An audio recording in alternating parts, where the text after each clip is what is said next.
We're in Heidelberg, Germany, to introduce the extraordinary 20th century textile artist, Lotte Hofmann, also known as LoHo, the name she used to sign her work. As a young woman, she studied art in Berlin, shaped by the teachings of Adolf Herzl, the Bauhaus movement, and close study of museum collections. Trained as an educator and a certified master stitcher, Hofmann taught arts, crafts, and drawing at a vocational school for girls in Königsberg from 1933 to 1945. After the school closed, she fled west, first to Oberrat, then in 1946 to Hassenanderath, where she established her workshop and lived, worked, and taught until her death in 1981. We'll explore more of her life and work in episode 2. For now, we begin at the Max Berk Textile Museum in Heidelberg, where an exhibition of her work on view through January 18th, 2026, has been thoughtfully curated by textile designer and cultural activist Nanna Aspholm-Flik, together with Dr. Kristine Scherer, curator of the museum's textile collection. I'm Tara Miller. And I'm Lilo Bowman. And we're Material Chronicles. Come inside with us, let's go. We can't wait to show you. Yes. Useful object with a spirit of art.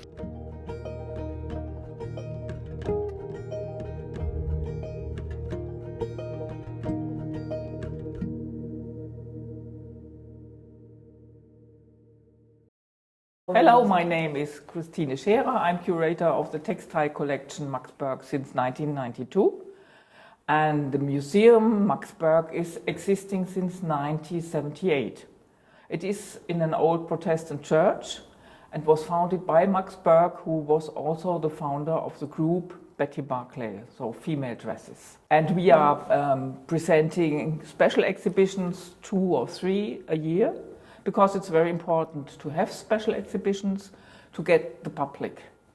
But we have also a wide collection of costumes from the 18th century on to the 70s of the 20th century. We have old antique patchwork quilts from United States and England.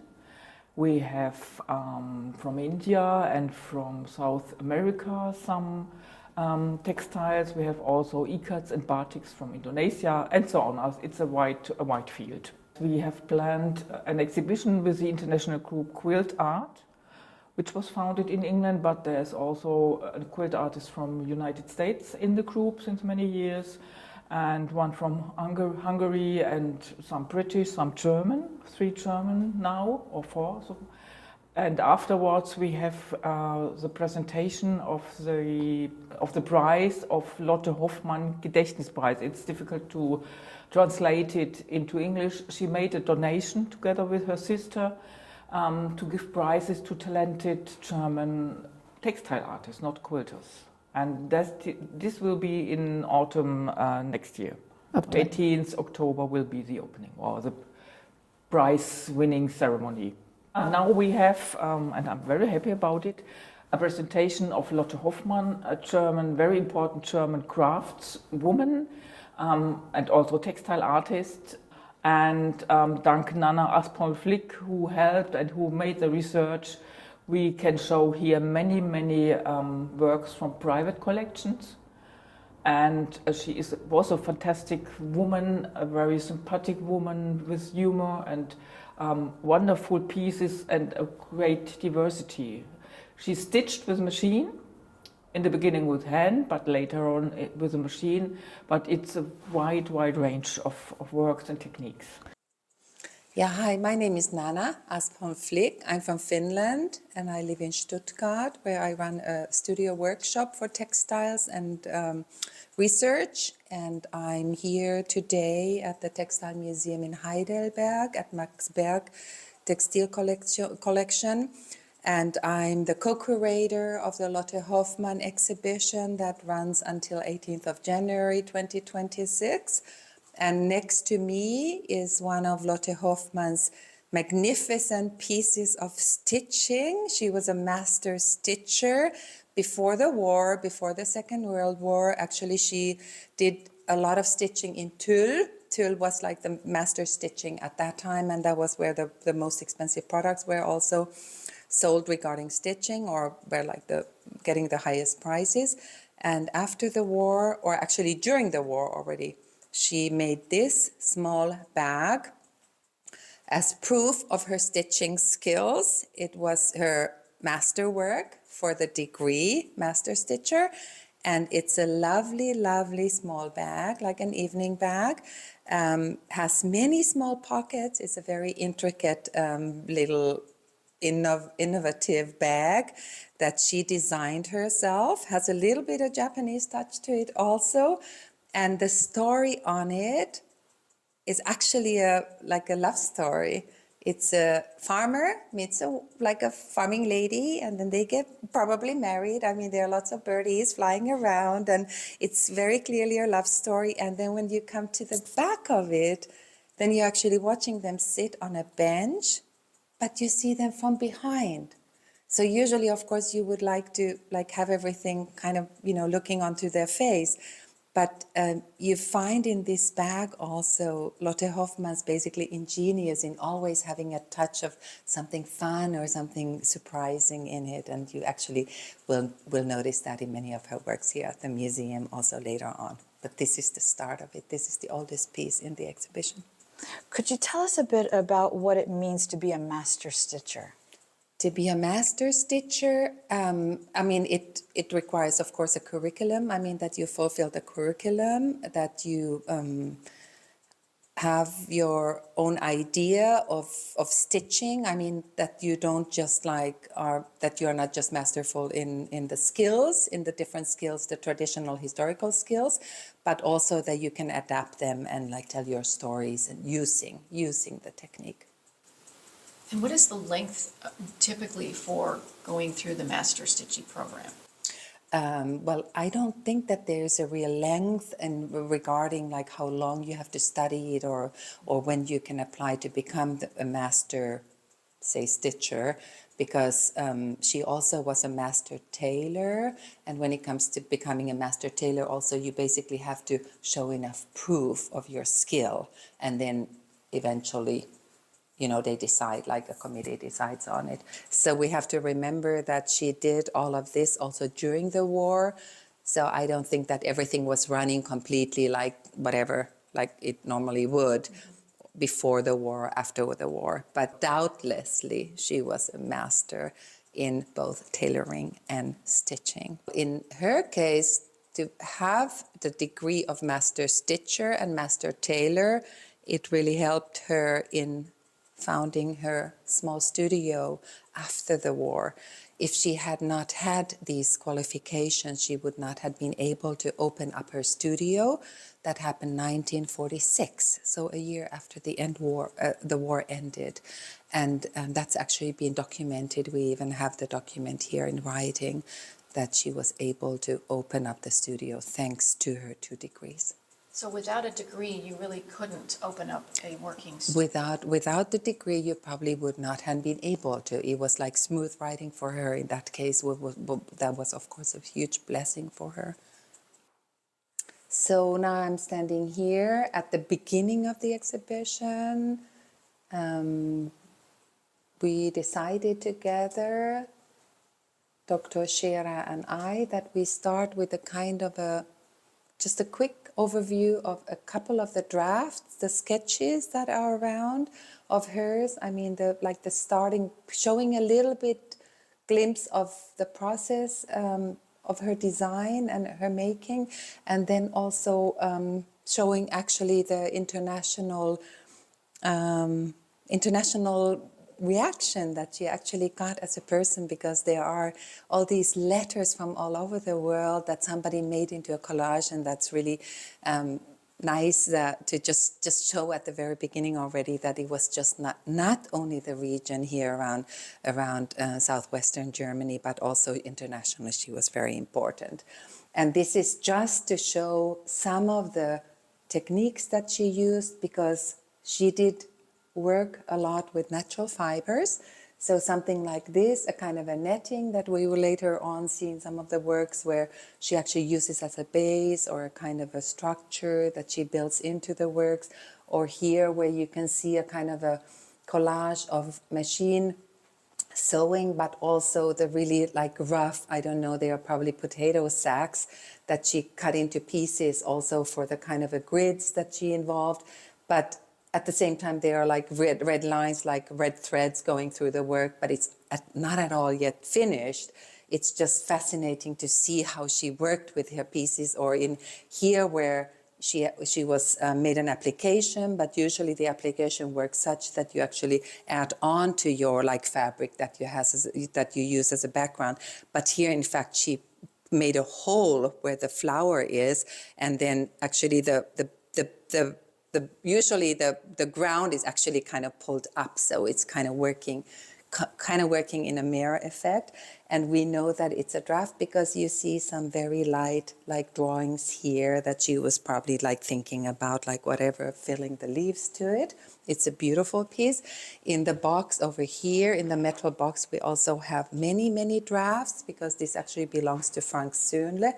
It's a relative of Lotte Hofmann's, a man who has become a famous theater man today. He's all over the world, always performing.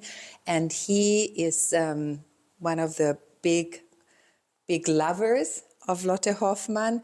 And he keeps this box with many of the drafts, like in his own studio in Tübingen, south of Stuttgart, where he just every once in a while just opens the box and remembers Lotte Hofmann just through these pieces that are in it.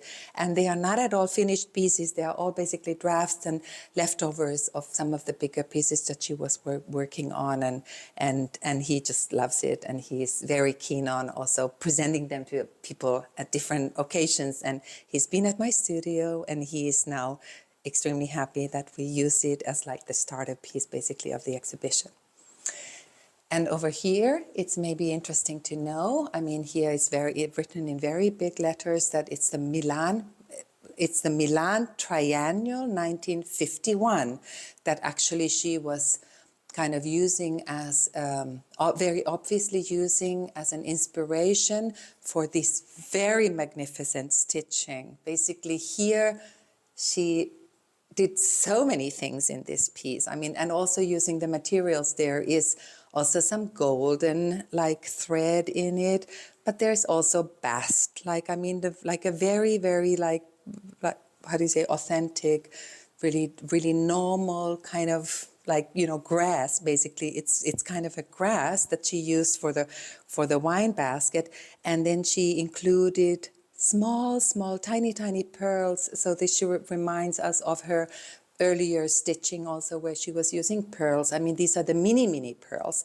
And then at the same time, she also tells here stories. I mean, there are these people drinking espresso, obviously, in Italy. Small men and women sitting at small tables at the cafe, and just very, very interesting. Also, she actually here projects, I mean, the different cities. So it's like we are here in Milan, but there's already Lugano, and then there's Switzerland, then there's the Dolomite Mountains, and then there's already Tyrol and Innsbruck. So she's telling stories with this piece. And it's good to know that she was awarded a gold medal 1954. So it's a triennial, so every 3 years. And this was in the 50s, the most important benchmarking event for the craftspeople or arts people. So if you got a gold medal, then basically you could be sure that you get noticed. And for me, as a Finnish person, it's really fun, because in 1954, when she got the gold medal, most of the other prizes all went to Finland.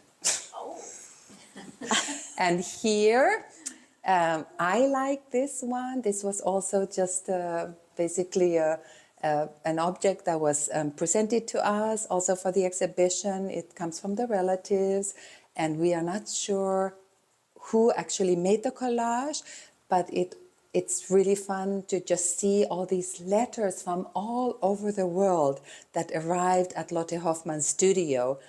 Mostly the addresses are completely missing. Only her name is on the letter, or the writer thinks she must be a professor, so it's addressed to a professor, or it's addressed to a like tapisserie studio, just because everybody thinks when they heard her name, or when probably people knew so much about her that she is so good.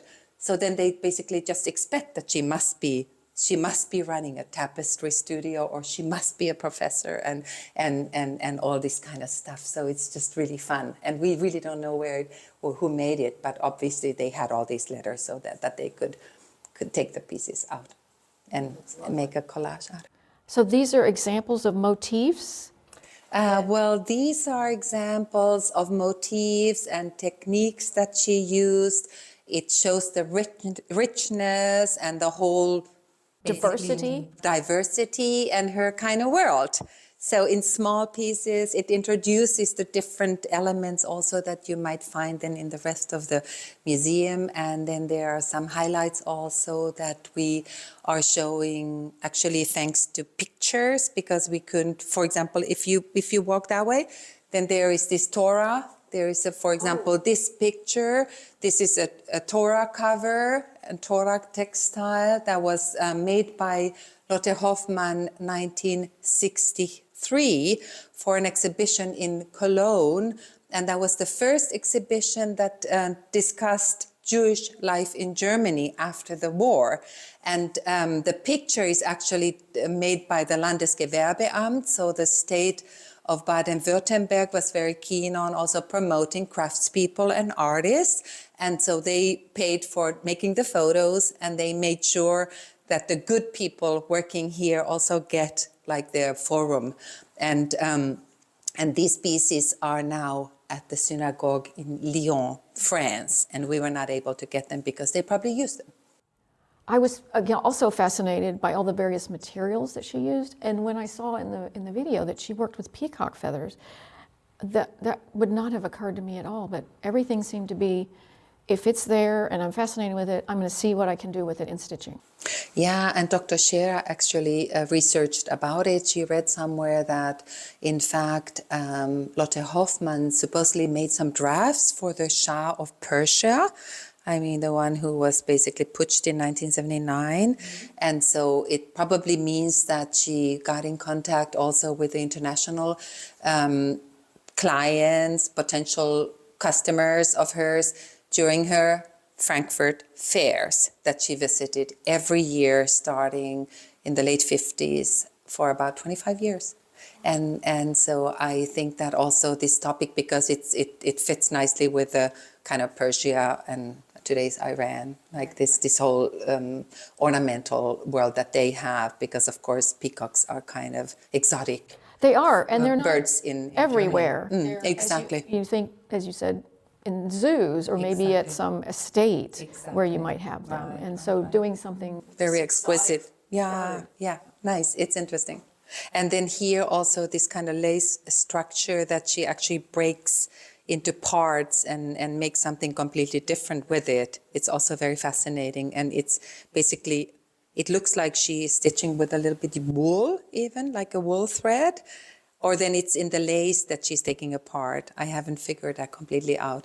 And also this one is interesting because that's again like just loose wool or loose cotton that she just like forms and uses like to form with. So wool roving, she's just maybe pulled that apart? It's not thread, it's just, I mean, for my classes I usually use wool. I just bring in wool that you use for felting, and then they form it and then they stitch it, and it actually, you know, does the same kind of tricks and effects that. Right, it's just fascinating how using a simple material and then she makes it look so complicated and complex by twisting and turning and little bits that she has then just done the stitching around with the circular design. Exactly, and then also I find it interesting because it's the material, kind of the really basic materials then with the complex stitching. So it's the combination of the two, you know, that probably makes it really fascinating. Absolutely. And another material that you just wouldn't expect someone to work with in this manner, I thought it was rabbit fur, but what is this? Well, this is actually mink. Mink. I mean, in German it's called Nerz. And actually, this piece comes from a family. It's also a private collector who lent it to us. I mean, didn't pass it on to us in the sense that it was not donated to the museum. Some of the pieces were donated, in fact, to the museum. But this piece was lent, and Mr. Franke is the owner. He lives in Morhardt. It's very close to the studio where Lotte Hofmann worked. It's about an hour and a half, a good hour drive northeast of Stuttgart, kind of in the boonies. Morhardt is a city, a smaller town, closer by, and his family ran a fur business. And then they passed on like small bits and pieces of the furs that they had probably made, like coats, and asked her to create with it. And it is just lovely. And it has that shimmer to it as well from the fur itself. And it's very interesting. And at the same time, you also again see the elements that you used, her circles and like the stitching and in a very nice way. Kind of makes it very mysterious, like what's happening in it. Right. I find it very also interesting. It's a really lovely piece. And then there's, again, more examples all along the wall of various types of materials that look like this might have been a piece of upholstery. Right, exactly. The backgrounds you never know, and also the highlighting, there is a kind of a shimmer on it, and kind of like strange forms here. And again, here you get the knots already that we also have in many of the other works, that are very, very interesting. The different kind of knotting that I also usually use as a theme in my classes because it's fun. It's just like the three-dimensional method of like working on the surface design. It's very fun. And as we'll go through and look at some of her works, what you already mentioned is we'll start seeing these motifs, these circles, these organic designs, but not everything is used in the same way. So circles might represent one thing in one piece and something totally different in another, which is wonderful how she uses those elements over and over again, but they're not used in exactly the same way in the design. That's right. Lovely. We already talked about unusual materials with the peacock and the mink, and I did a little bit of research ahead of time, and we read that she worked with hair, and we weren't certain, was it human hair or hair from another animal? And you all explained to us that this is horsehair. Right, it's horsehair because her father actually came from a kind of a farm, and after her return after the war, so she left Königsberg in Prussia in 1945 when the Russians came, and she fled back to the roots where her father came from. An hour and a half drive from Stuttgart, and that's where they still had horses. It's like countryside, with agriculture region, and so they had money. They had money because they had food, right? And that's where the horses were. And I've heard from the relatives that later on, always the family had their gatherings at that farm. And she also snibbled, she cut off some of the hair of the that's horses. What we were wondering. We thought, well, was she walking behind some lovely young woman who had long hair with a pair of scissors to snip it off? But you said, no, it's horses. No, it's horses. And I think that it's a wonderful way to also include your heart into the piece, because of course if it comes from the farm that your fathers come from, it's like your DNA, you work Absolutely. It into your work, and it has more meaning to you. Maybe the viewer can appreciate that part of it, but for her then it becomes more truthful. And here it's sisal. This is beautiful material, and it's sisal. It looks like hair. It has that kind of nice sheen, but it's actually sisal. Right. And then she used also jute, and here again the different parts of some kind of a potato sack or something like that. Right. And here it's fun. It's basically just it's not really stitching thread. It's basically something probably machine cotton in some way, but she makes bundles out of it, and the kind of a knot there, and there are knots here, and the swirls here. Just a combination, the variations of the theme, basically. Right. And the idea that maybe you don't have the machine thread, but maybe you have some floss around, Right, and you right. can do Exactly. a whole range of things that you wouldn't necessarily Exactly. Yeah, and maybe floss that you don't really like, maybe the color, and exactly you wouldn't know, or maybe you were donated, Yep. like some leftover floss from somewhere. Yeah. So we just thought these were so interesting. Absolutely. I agree. Yeah. So this looks like a landscape when you're flying over Germany, England, Exactly. Ireland. Everywhere. Right.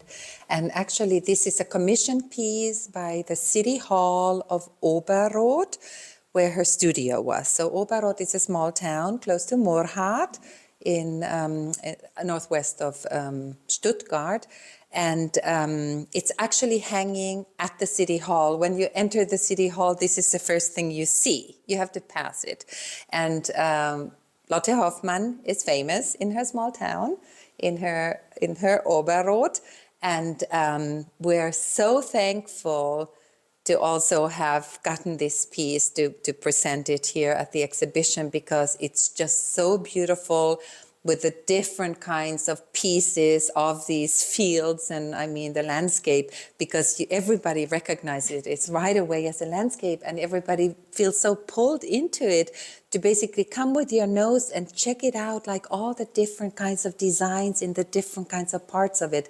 And I've even had visitors who then like start talking about, for example, these little elements here. I was really fascinated by what is that, how she's done that. And then actually, I was telling them, well, I think I can recreate them, I mean, by crocheting, but I'm not sure because I hadn't time to do it yet. And then the ladies were spinners, so they were like wool people, and they said, no, they would spin it. They would create these small elements by spinning.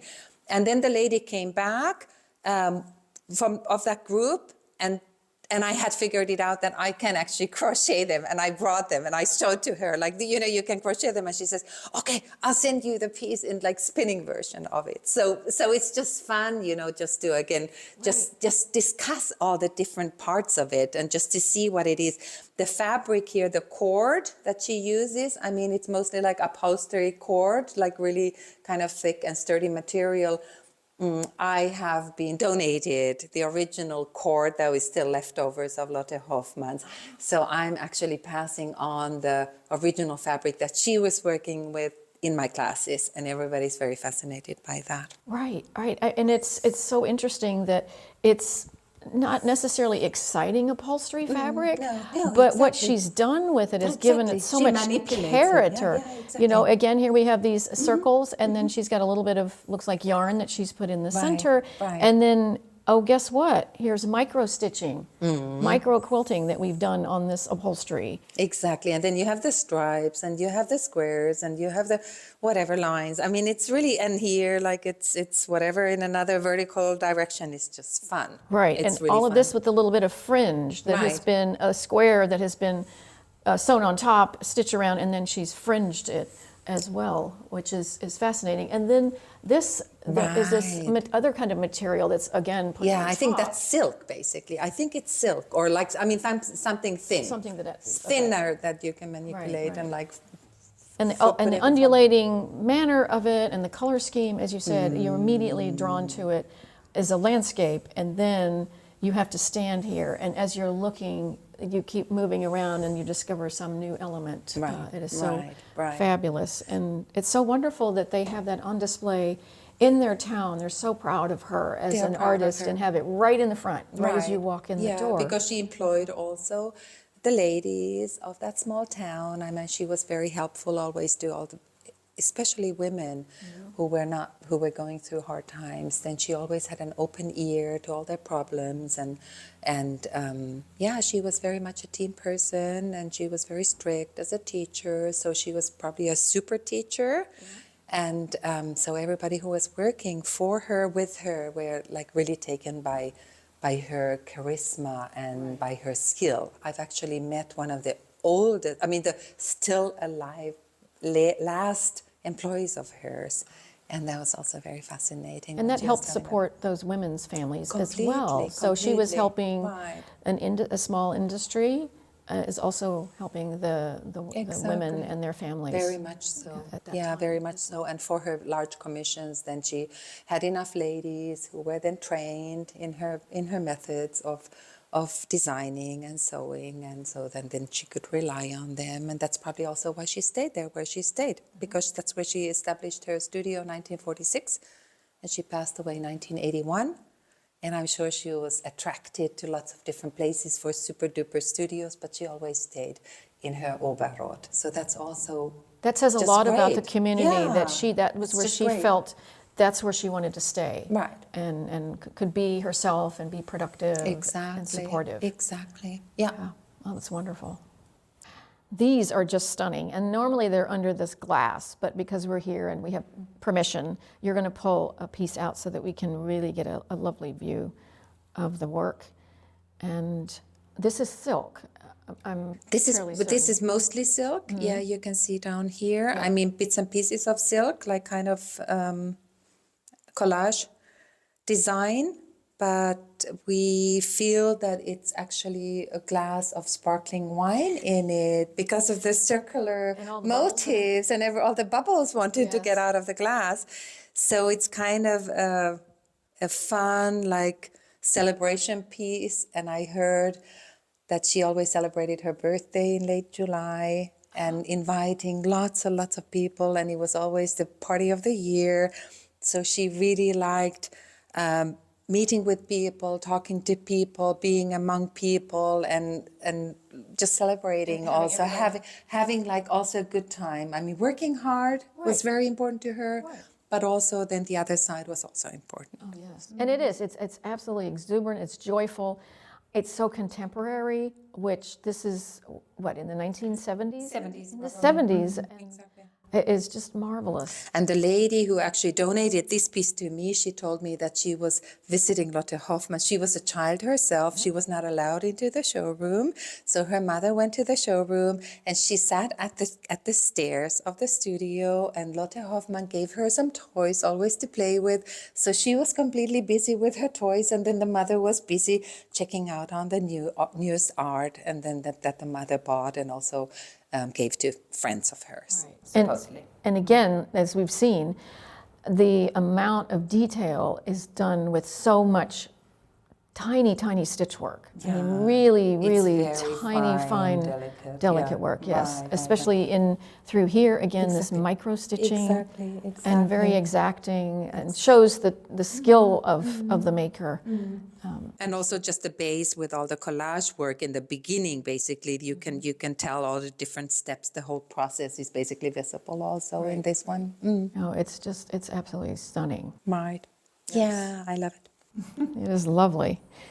Are we able to look at this one as well? Of course. Okay.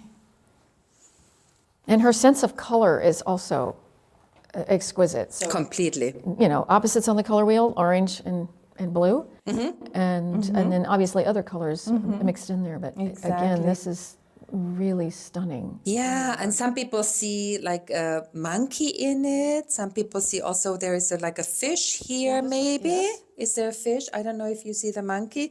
We know that this is the right direction because that's her signature down there.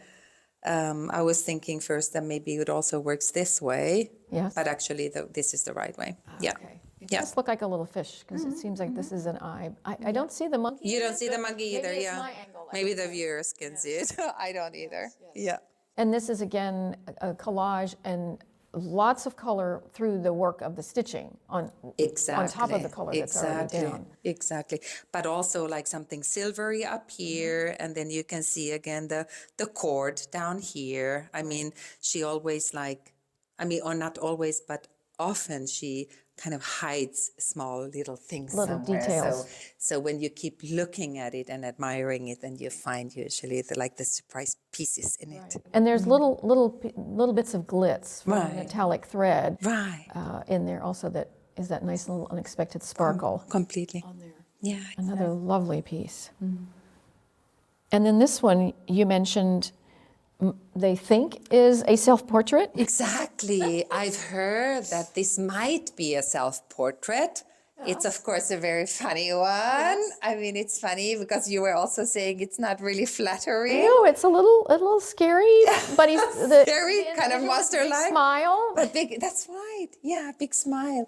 And it maybe fits her character. She looks a little scary at first. Maybe, or maybe just she's very like, or maybe, serious. yeah, maybe the seriousness. But there's a lot of But then there's a lot of spark in her. as Yes. well. Yeah, and just also she must have been also a really fun person. I mean, her celebrations were really supposedly extremely fun. Yeah. And like a bubbly person. And it's like in the very in bubbly. the glass with the bubbles. Then here, basically, the bubbles are in her face. yes. In a positive way. Oh, it's marvelous. Yeah. Marvelous. Yes. Okay, we were looking at exuberant things, lots and lots of color, and now we're going into things that are a little bit more understated, Yeah, and seduced. subdued, but still a really interesting mix of materials and techniques. And this is another thing that we thought was incredibly fascinating. It's almost like a panel that she has made, and then she is creating these ruffle-like aspects of that. We thought that was fascinating. And then we're also seeing the sisal that we saw earlier. Exactly, This is exactly. obviously a larger piece. Right. Exactly. And the color scheme is then like, I mean, a little bit contrasted, but minimal contrast. And then the three-dimensional aspect of it is really important. Yes. And then there's smaller works. Yeah, exactly. And I'm always thinking that it's kind of arte povera maybe was like, she was very fascinated by the arte povera movement, you know, in Italy, like in the 70s, where you actually worked with kind of objet trouvé and all the stuff that kind of was, you know, around. Right. Basically. We worked with what you had access to. Exactly. And that's why this color scheme also, it's really like simple and natural. Right. And here it's a different like aspect of also making the kind of creases. I mean, it's just a different optic, but very much in the same family. Right. And it's really, really interesting. Also here you have a material mix. When you come close to it, you see all the different It looks like some sort aspects. of again, upholstery type of fabric that has a nub to it. And then we've got something with a very open weave, or this could be your stitching. Yeah. And then you have I mean, there also some kind of a ribbon, like maybe some leftover of some ribbon, I don't know. But also how she then again works with these kinds of fibers. She opens it up, and then she closes it again. And there's a lot of dynamic in it, basically, also in the small pieces. It's really fascinating. And there's a lot of materials in this one little bit. So I'm wondering, did she source things that were left over from various, you know, manufacturers of furniture that she was able to get little sample bits? Exactly, the kind of sample pieces that you have. Basically, upholsterers usually had this kind of little leftovers. Exactly, leftovers and the things that every year they get like the new fabrics, and then they have the small slots. I forgot the name of it in English, but Musterstücke in German. And then you can easily create with it, because of course you're collaging and you just need bits and pieces, and then the variety actually makes the richness in it. And you can see that the sisal is really shimmering. It has this really sort of gold effect in it. It's just really lovely. Right. It's beautiful. And people see a kind of a tree in it, or kind of a flower. Yes, it's definitely organic. Yes. So the material is organic, and then the depiction is also organic. Yes, absolutely. So and that sort of movement is coming back, where people are wanting more natural materials in their homes. They want maybe a little bit less color, let's say, and so this would fit in someone's house today. And the even upcycling. though it was made in the 1970s. Exactly. No, it's really true. Yeah. It's very current, it's very modern, and it comes from the 70s. Yes, and the idea that you're working with the materials that you have access to directly where you are, rather than trying to go in and go buy them somewhere. Yeah. So Wonderful. true. Wonderful.